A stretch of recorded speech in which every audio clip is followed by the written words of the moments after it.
La puerta del trastero se abrió de golpe a las 6:43 de un jueves por la tarde. Robert Hayes se quedó paralizado. Dentro, agachada sobre un cubo volcado entre estantes de toallas de papel y productos de limpieza, estaba Rosa Martínez, su criada, comiendo pasta de un recipiente de plástico. En la oscuridad, su tenedor se detuvo a medio camino de su boca. Sus miradas se cruzaron. No estaba robando. Las sobras tenían 2 días. Estaban destinadas a la basura, pero la vergüenza en su rostro la hirió más que cualquier robo.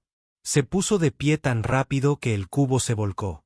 El recipiente casi se cae, y en esa fracción de segundo, Robert vio algo que destrozaría todo lo que creía saber sobre la mujer que había cuidado a su hija durante 3 semanas.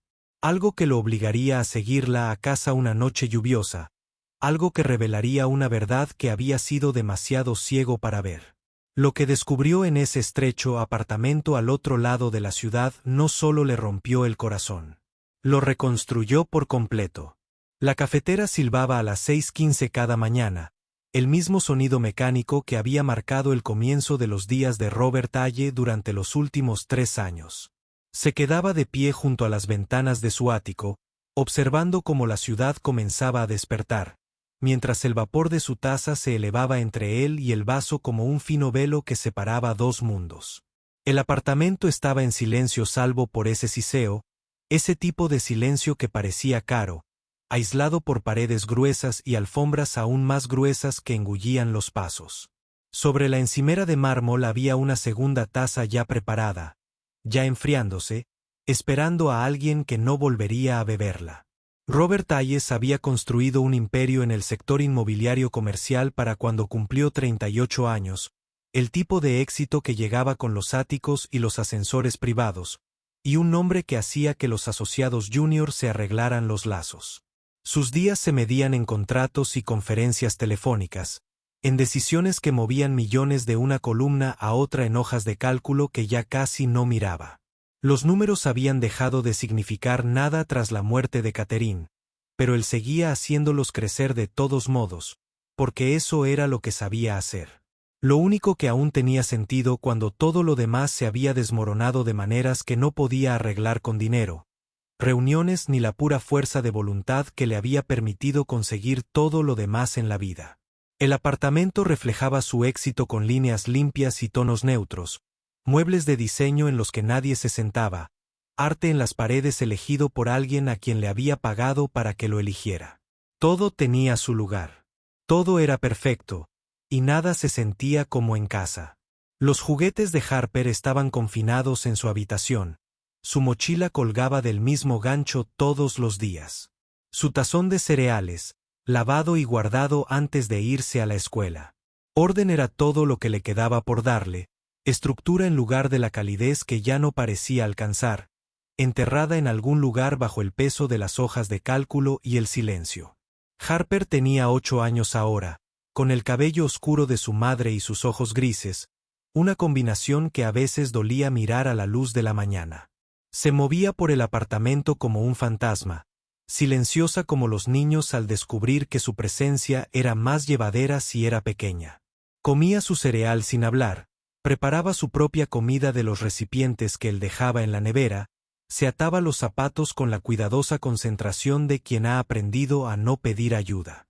Existían en el mismo espacio como planetas en órbitas separadas, lo suficientemente cerca como para compartir la gravedad, pero sin llegar a tocarse, girando en sus rutinas con la precisión de quienes han olvidado que hay otra forma de vivir. Ese era el mundo al que Rosa Martínez entró una mañana de martes a finales de septiembre, con una pequeña bolsa y un cardigan de lana que había visto años mejores, tal vez décadas mejores. La agencia la había enviado con referencias impecables, un comportamiento tranquilo y la clase de presencia firme que no exigía atención ni explicaciones. Tenía poco más de 40 años, manos que sabían trabajar y ojos que parecían abarcarlo todo sin juzgar, y se movía por el apartamento como el agua que encuentra su nivel, llenando los espacios sin perturbarlos. Robert la entrevistó durante 15 minutos, Le hizo las preguntas habituales y la contrató al instante porque no intentó llenar el silencio con palabras innecesarias ni ofreció sus condolencias por Catherine, algo que le habría obligado a responder. Rosa empezó al día siguiente, llegando a las 7 de la mañana y saliendo a las 6 de la tarde, adaptándose a la maquinaria de sus vidas con notable facilidad. Limpiaba sin mover nada, cocinaba comidas que aparecían en la mesa a la hora indicada, lavaba ropa que reaparecía en los cajones como por arte de magia. Los uniformes escolares de Harper siempre estaban planchados, su lonchera siempre llena con más cuidado que las reuniones apresuradas de Robert, con pequeñas notas dentro con caritas sonrientes y palabras de ánimo que a él nunca se le habría ocurrido escribir. El apartamento empezó a oler a algo más que a productos de limpieza y vacío, como a canela y vainilla y la cálida levadura del pan recién hecho, aromas que se colaban en rincones que habían permanecido estériles durante demasiado tiempo.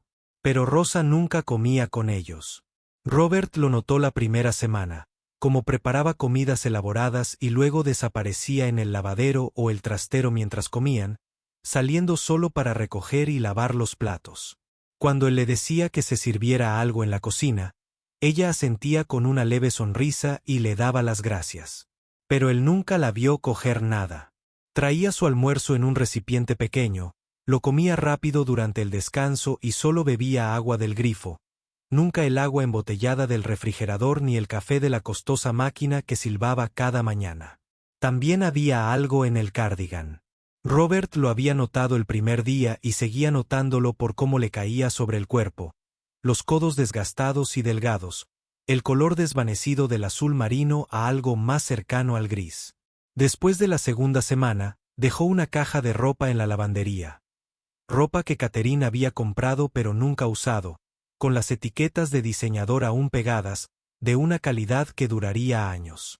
Rosa le dio las gracias efusivamente, con los ojos brillantes por algo que podrían haber sido lágrimas. Pero al día siguiente volvió a ponerse el cardigan, y la caja permaneció intacta en el estante donde la había dejado. Harper se fijó en Rosa de una forma que no había notado en meses. Empezó a deambular por la cocina después de la escuela, haciendo los deberes en la encimera, mientras Rosa picaba verduras, con su vocecita haciendo preguntas que Rosa respondía con paciencia e interés. Se rió de algo que dijo Rosa. Un sonido tan inesperado que Robert levantó la vista de su portátil en el estudio. Olvidó la hoja de cálculo mientras escuchaba el eco de la risa de su hija por el apartamento por primera vez desde el funeral. Cuando llegó a la cocina, ambos guardaron silencio. Harper volvía a sus deberes y Rosa a cortar, y él se sentía como un intruso en su propia casa, separado de algo cálido y vivo que no podía alcanzar. El descubrimiento ocurrió 3 semanas después de que Rosa empezara, un jueves por la noche, cuando Robert había llegado temprano de una reunión cancelada. El apartamento estaba en silencio, el abrigo de Rosa seguía en la percha, lo que significaba que seguía allí, aunque no la oía moverse. Fue a la cocina a buscar agua y notó la luz bajo la puerta del armario, una fina línea dorada en la penumbra del pasillo. El armario era donde guardaban los suministros sobrantes, toallas de papel y productos de limpieza adicionales, y las cajas de comida que compraba al por mayor, porque era eficiente, económico, de una manera que no tenía nada que ver con el dinero, sino con no querer comprar más de una vez al mes. Abrió la puerta sin pensar, sin llamar, y encontró a Rosa sentada sobre un cubo volcado en el estrecho espacio entre los estantes, con un recipiente de plástico en el regazo. El recipiente contenía las sobras de la cena de 2 noches atrás. Pasta con salsa de carne que comía con un tenedor de plástico. Rápida y silenciosamente, su espalda se encorvó sobre la comida como si la estuviera protegiendo. Levantó la vista al abrirse la puerta, con los ojos abiertos por la repentina luz del pasillo, y por un instante ninguno de los dos se movió. Entonces se puso de pie tan rápido que el cubo se volcó, el recipiente casi se le cayó de las manos, y él vio algo en su rostro que lo atravesó como un cristal, agudo e inesperado. Era vergüenza, pura y profunda, la que surge al ser sorprendido en algo fundamental. Robert cerró la puerta y se marchó, con el corazón latiendo con fuerza, algo que no tenía nada que ver con la sorpresa, sino con el reconocimiento.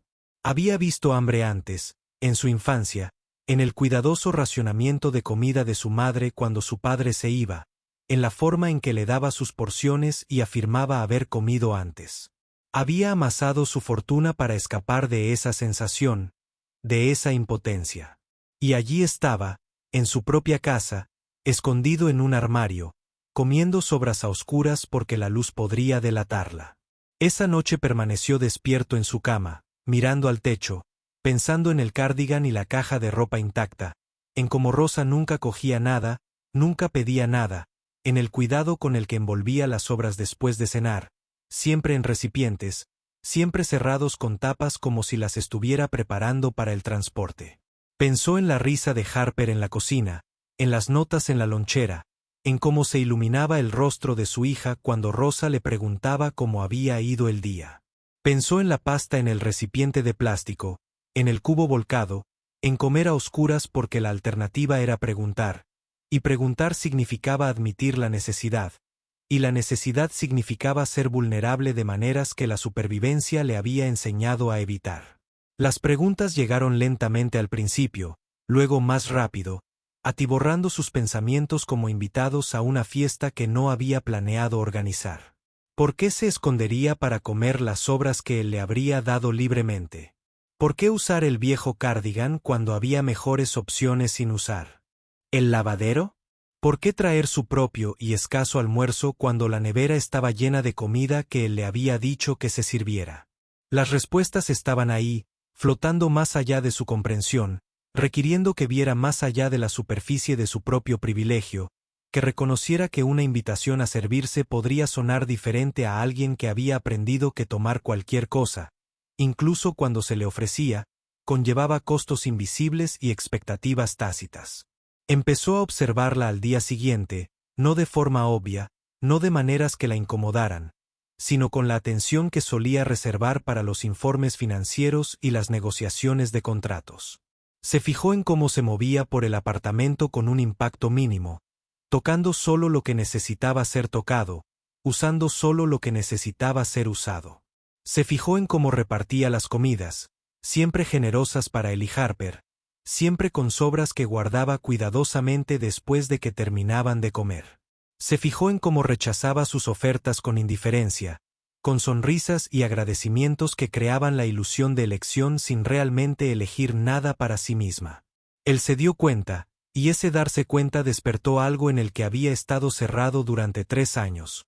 Una capacidad de conciencia más allá de su propio mundo limitado de pérdida y rutina. Harper notó que él se daba cuenta. Su perspicacia lo sorprendió al verlo observar a Rosa con esos ojos grises que no se perdían nada. Una mañana, mientras Rosa estaba en la otra habitación, Harper levantó la vista de su cereal y dijo en voz baja, «Te hace ver cosas, ¿verdad?» No supo cómo responder. No sabía si su hija de 8 años acababa de articular algo profundo o si estaba interpretando algo en una observación aleatoria. Pero Harper volvió a su cereal con una leve sonrisa y se dio cuenta de que su hija había estado viendo cosas todo el tiempo. Viendo a Rosa, viéndolo a él, viendo el espacio entre ellos que empezaba a sentirse menos como distancia y más como potencial. Observar se convirtió en una especie de meditación, apartando su atención de las hojas de cálculo y concentrándola en el presente de una forma que no había experimentado desde antes de que Catherine enfermara. Se encontró llegando a casa más temprano, deteniéndose en los portales, observando los pequeños rituales que estructuraban el día de Ross. Ella cantaba en voz baja mientras limpiaba viejas canciones en español que él no entendía, pero que transmitían emoción en sus melodías, felicidad y tristeza entrelazadas de una manera que parecía honesta y completa. Doblaba la ropa con el mismo cuidado que se usa al manipular objetos preciosos, alisando cada pieza, alineando esquinas y costuras con una precisión que denotaba respeto por los objetos en sí, por la obra que representaban, por los cuerpos que cubrirían. Hablaba con Harper como a una igual, nunca condescendiente, nunca despectiva, haciendo preguntas reales y escuchando las respuestas con total atención.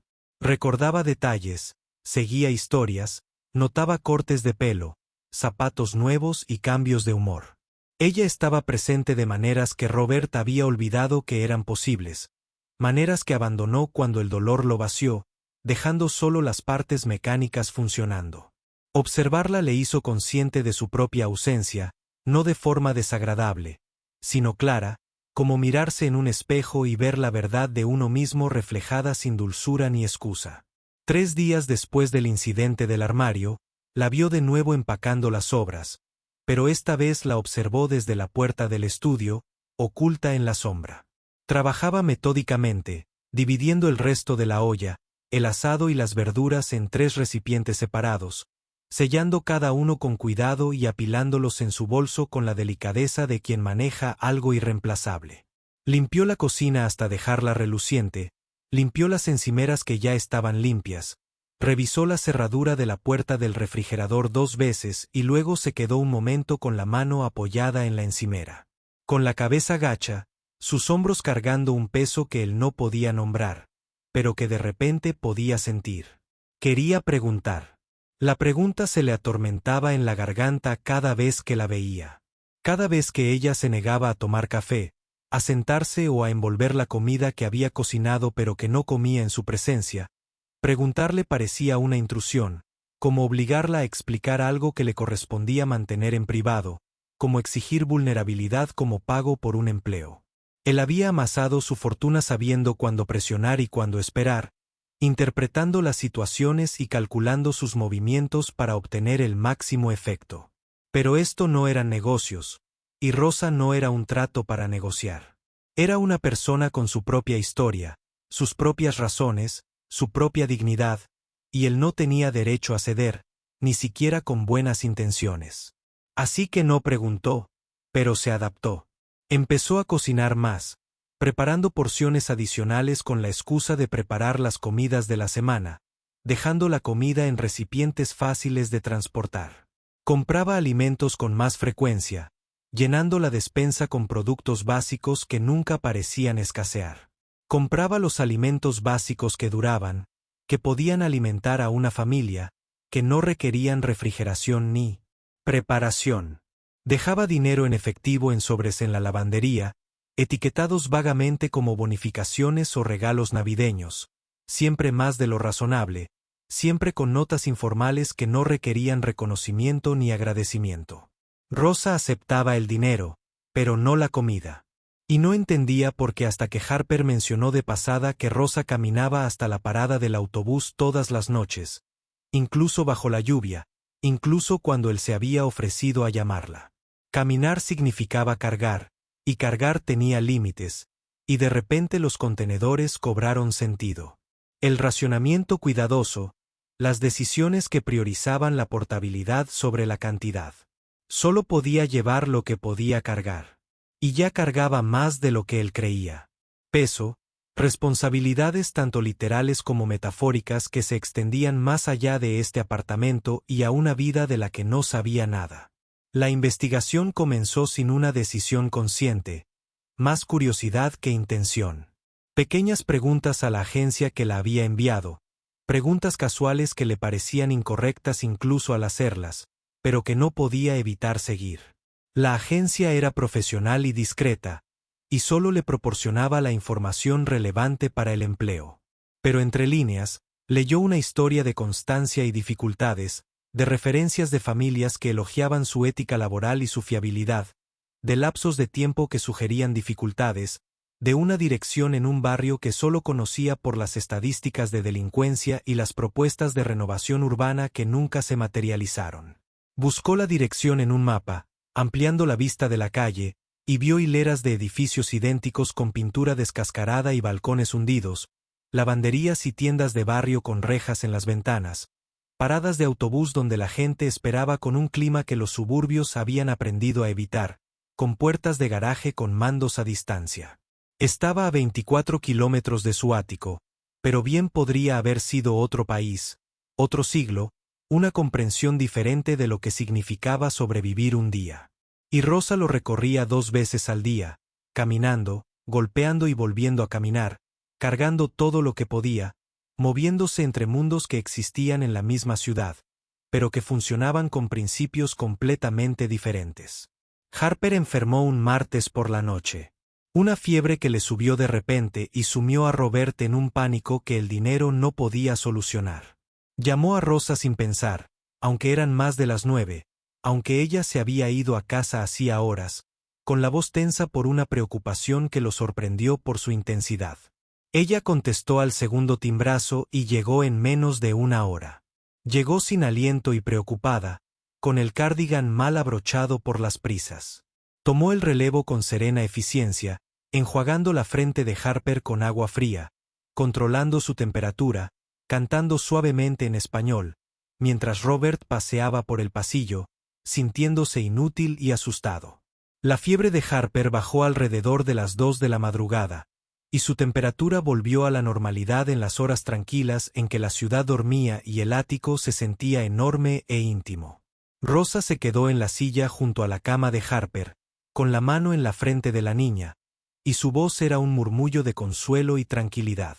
Robert observaba desde la puerta, viendo a su hija relajarse de una forma que nunca había experimentado con él, viendo la confianza y la comodidad en su rostro dormido, y algo se abrió en su pecho, algo que había estado encerrado durante 3 años. «Deberías irte a casa», dijo en voz baja, sin querer despertar a Harper, pero necesitando decir algo para reconocer lo que Rosa había hecho. La distancia que había recorrido para estar allí, el sueño que había sacrificado sin cuestionar ni quejarse. Rosa levantó la vista, con el rostro cansado, pero en paz bajo la tenue luz del pasillo. «Ya está bien. La fiebre era solo un virus. Nada grave. Pero me quedaré un poco más, solo para asegurarme». «Tienes tu propia familia», dijo Robert. Y no era una pregunta, pero tampoco una afirmación. Algo intermedio, una abertura que ella podía llenar o ignorar, según quisiera. La mano de Rose se detuvo en la frente de Harper, y por un momento Robert pensó que no respondería. Entonces sonrió, pequeña y cansada, e infinitamente triste. «Sí, 2 pequeños, ya que están con un vecino esta noche. No pasa nada. Lo entienden». «¿Cuántos años?». La pregunta surgió sin que él pudiera detenerla. Una curiosidad genuina se mezclaba con algo más profundo. Una necesidad de saber, de comprender, de ver más allá de los límites estrictos que habían mantenido durante semanas. 4 y 6 años, un niño y una niña, Diego y Lucia. Su voz se suavizó al decir sus nombres. El amor hacía que las sílabas fueran redondas y cálidas. «Son buenos niños, niños pacientes». Tenían que serlo, Robert asintió, sin atreverse a decir más, temeroso de que cualquier pregunta sonara a juicio o lástima. Temeroso de que su repentina conciencia de la vida de ella fuera de su apartamento de alguna manera menoscabara su dignidad o la suya propia. Quería preguntarle por su padre, por cómo se las arreglaba, por qué se escondía en los armarios para comer lo que él le habría dado libremente. Pero las preguntas parecían invasivas, presuntuosas, como si le exigieran que cumpliera con su deber por él. Iluminación. En cambio, fue a la cocina y preparó café, fuerte y caliente, como lo hacía su madre cuando trabajaba en el turno de noche y necesitaba mantenerse despierta. Llevó 2 tazas a la habitación de Harper, le entregó una a Rosa sin comentarios y se acomodó en la silla al otro lado de la cama. Se sentaron en silencio, tomando café y viendo dormir a su hija. 2 personas de mundos diferentes compartiendo un momento en común. El cuidado de una niña en la vigilia que los padres mantenían cuando la fiebre convertía la noche en un espacio limítrofe entre el miedo y el alivio. Rosa se fue al amanecer, rechazando su oferta de un coche con suave insistencia, diciendo que la caminata la despertaría, que el autobús era confiable, que estaría bien. La observó desde la ventana, viendo su pequeña figura cruzar la calle, con el cardigan ajustado para protegerse del frío de octubre, el bolso al hombro, cargando lo que llevara de vuelta a Diego y Lucia, y a una vida que él apenas comenzaba a comprender. Harper durmió hasta el mediodía, despertando renovada y preguntando por Rosa, decepcionada cuando Robert le explicó que se había ido a casa pero que volvería mañana, que se había quedado toda la noche para asegurarse de que Harper estuviera bien. Nos quiere, dijo Harper con sencillez, con naturalidad, como si fuera obvio, como si el amor se midiera en horas, velando, y frentes frías y canciones cantadas suavemente en la oscuridad. Robert quería decir que Rosa trabajaba para ellos, que el amor no formaba parte del contrato laboral, que la atención podía ser profesional sin ser personal. Pero miró el rostro de su hija, la seguridad que reflejaba, la certeza que los niños tenían de lo que importaba y lo que no. Y no pudo decir nada, porque Harper tenía razón. Rosa sí los amaba, o al menos amaba a Harper. Le había dado algo que el dinero de Robert no podía comprar, y su dolor no podía proporcionar. Había llenado espacios en la vida de su hija que él había dejado vacíos sin saber que existían. Darse cuenta de ello cambió algo fundamental en su comprensión de su relación, de lo que Rosa aportaba a su hogar más allá de encimeras limpias y ropa doblada. Le había dado a Harper lo que él no había podido darle desde la muerte de Catherine. La simple presencia de alguien que la veía, la escuchaba, recordaba su color favorito, lo que la hacía reír y cómo le gustaban los sándwiches cortados en diagonal en lugar de rectos. Había creado un espacio donde Harper podía volver a ser una niña en lugar de un fantasma silencioso que se movía por habitaciones que resonaban con la ausencia. ¿Y qué le había dado a Rosa a cambio? Dinero. Sí, un salario justo, incluso generoso para los estándares del sector. Pero también le había dado la necesidad de esconderse en armarios para comer, el peso de la gratitud que le impedía aceptar lo que él ofrecía libremente, la agotadora actuación de la distancia profesional que ignoraba la realidad de su vida más allá de sus muros. Había creado un entorno donde ella podía trabajar pero no existir, donde su presencia era bienvenida siempre que se mantuviera en un estilo de servicio, donde su humanidad solo era aceptable en la medida en que se alineara con sus necesidades y su horario.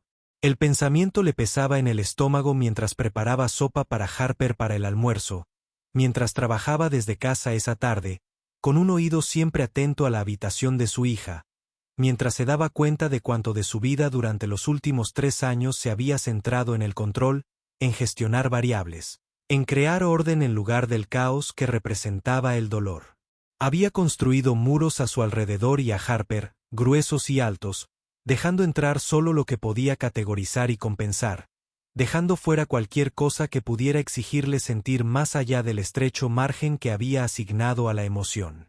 Rosa, de alguna manera, había logrado colarse entre esos muros, no por asalto, sino por silenciosa persistencia, presentándose cada día y haciendo su trabajo, y amando a su hija sin pedir permiso, sin exigir reciprocidad, sin esperar nada más que un pago justo por su tiempo.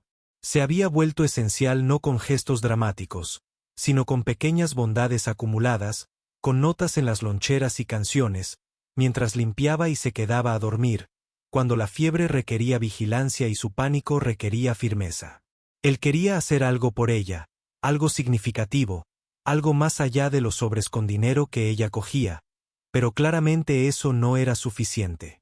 No atendíamos la necesidad que la hacía comer sobras en armarios oscuros y usar cardigans con agujeros en los codos.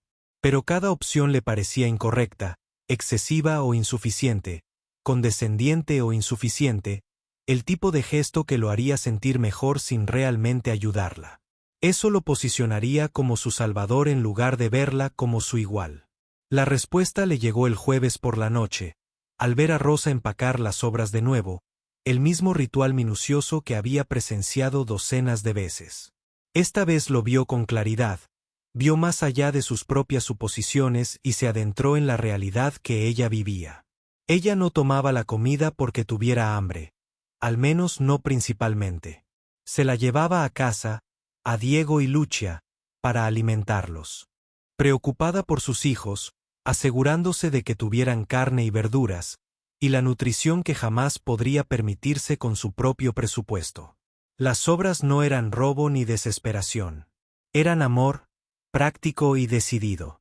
El mismo amor que la hacía caminar kilómetros bajo la lluvia, trabajar 60 horas semanales y usar cardigans hasta que se le caían a pedazos, porque los nuevos significaban menos dinero para leche, pan y lo que sus hijos de 4 y 6 años necesitaran para crecer. Comprenderlo cambió todo y nada.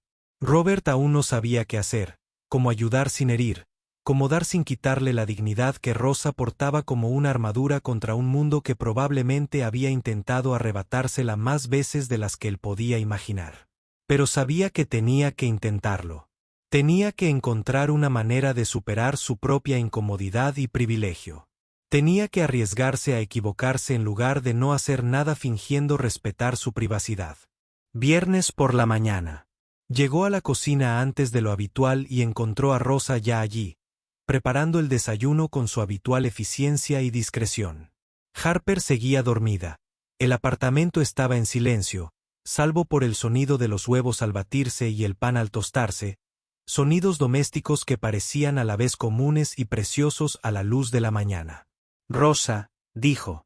Y ella se giró, cuchara de madera en mano, con expresión abierta y expectante. Me pregunto si podría cenar con nosotros esta noche, con Harper y conmigo. Como es debido, quiero decir, en la mesa, no después, no en la otra habitación, sino con nosotros. Vio la negativa formándose en su rostro, la educada negativa que mantendría los límites y los panecillos vacíos, y habló rápidamente antes de que pudiera decir que no. A Harper le encantaría.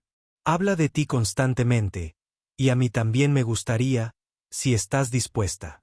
Rosa lo observó un largo momento, sus ojos oscuros escudriñando su rostro en busca de algo que él esperaba encontrar, alguna señal de que la invitación fuera genuina, de que no fuera compasión ni caridad, ni el tipo de actuación que a veces requería la culpa. Lo que viera debió de satisfacerla, porque asintió lentamente. Una pequeña sonrisa se dibujó en sus labios. Me gustaría. Gracias. Esa noche se sentaron juntos a la mesa del comedor que Robert solía ignorar para comer en el estudio o en la encimera de la cocina. El espacio formal se sintió de repente íntimo, con 3 cubiertos en lugar de 2. Rosa había preparado pollo con arroz y verduras, una comida sencilla preparada con esmero, y comieron juntos mientras Harper charlaba sobre la escuela. Rosa hacía preguntas y Robert se relajaba como no lo había hecho en años. La conversación fluía con naturalidad, interrumpida por risas y silencios reconfortantes que no necesitaban ser llenados. Después de cenar, Rosa empezó a retirar los platos, pero Robert la detuvo con una mano suave en el brazo. Déjame. Cocinaste. Es justo. Parecía insegura, como si la inversión de roles estuviera mal. Pero Harper se levantó de un salto con entusiasmo, llevando ya su plato al fregadero, y Rosa finalmente asintió, recostándose en su silla con una expresión que reflejaba alivio e incomodidad a partes iguales. Robert lavaba los platos mientras Harper secaba, un trabajo doméstico en equipo que parecía extraño y correcto a la vez. Y cuando terminaron, Rosa seguía sentada a la mesa, con las manos alrededor de una taza de té que Harper le había preparado, con una expresión suave y distante, como si estuviera memorizando el momento. Háblame de tus hijos, dijo Robert, sentándose frente a ella. La pregunta fue directa pero amable, una invitación más que una interrogación. El rostro de Rose se transformó, el amor y el orgullo borraron la cuidadosa neutralidad que solía mantener. Diego quiere ser astronauta. Tiene 4 años y apenas alcanza la encimera, pero está convencido de que irá a Marte. Lucha es más callada, más cuidadosa. Le gusta dibujar, pasa horas con crayones, dibujando a nuestra familia, siempre con el sol en la esquina, siempre sonriendo. Suenan maravillosos, dijo Robert, y lo decía en serio, podía verlos en su mente. El niño pequeño que buscaba estrellas y la niña que dibujaba rayos de sol podían sentir el amor de Ross por ellos irradiando por la mesa como el calor de una hoguera. Son todo. Su voz se quebró ligeramente, la emoción se rompió a través del cuidadoso control. Son la razón por la que hago lo que hago. Robert asintió, comprendiendo más plenamente ahora, las piezas encajaban. La comida que llevas a casa es para ellos. Los ojos de Rosa se abrieron ligeramente, la sorpresa y la vergüenza se mezclaron en su rostro, y Robert habló rápidamente, necesitando que ella entendiera, necesitando que esto saliera bien. No estoy molesto. Te lo pido porque quiero ayudar. Porque cuidas también de Harper y me gustaría cuidar de tus hijos también, de cualquier manera que pueda.